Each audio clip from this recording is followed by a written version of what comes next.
Hey Murrieta, so in our November market update, we are going to talk about median sales price and we are going to talk about inventory. All right, you ready? Let's dive in. So in the month of November, we ended with a median sales price of $640,000. That was up 5% year over year, which is interesting. You win against Temecula because they were up 2%. Now we aren't seeing those increases of like 20% year over year, but 5% is a nice healthy increase of equity. So congratulations. You're gonna see, honestly guys, when I look throughout the year, we had from January, we had a steady build into the summer, and then we had a slight decline as interest rates rose. And then interestingly, we're actually back up in November to the same number we were at in July. So Murrieta is seeing a kind of a pretty traditional view there.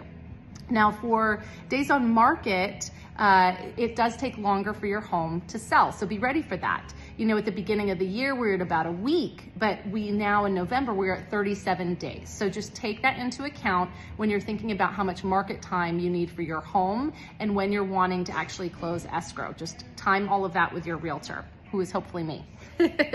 Now let's talk about month supply. So at the beginning of the year, we were under a month of supply, okay? But now, just the same as Temecula, finishing out November, we're at 2.1 months of supply. So because it's taking longer for homes to sell, they're sitting on the market longer, which means that buyers have more choices, and we have more active inventory. Now that doesn't mean that we are getting a flood of new listings, it just means that homes are taking longer to sell. So, because in November, compared to last year, we were actually down 47% to last year for new listings, but we were up 35% in regards to active listings, meaning those that are available to buy. And we were down 62% in accepted offers and pending. So it's taking longer, fewer acceptances, so we have more active inventory. And you'll see the breakdown of that with new listings. We started out at 188, and then it was like in the 200s throughout most of the year. And then you'll see in September it dropped down into the hundreds again. And then in November, we only had 99 new listings hit the market. But for actives, we started at 160 in January, and you'll see through the year that it has just increasingly built from there.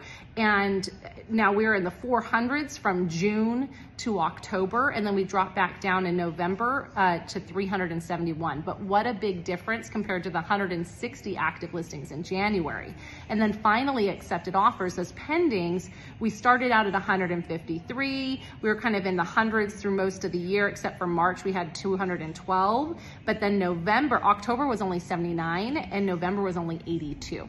So moral of the story is make sure that you price competitively against the homes that other buyers that would be looking at your home will also be looking at. You want to make sure that you're very strategic with your pricing so you don't have a long days on market, and you're more likely to get a price that you are going to be really excited about. If you have any questions about all of these numbers and how it means, what it means for you and your home, then send me a DM and we'll talk. Talk to you soon.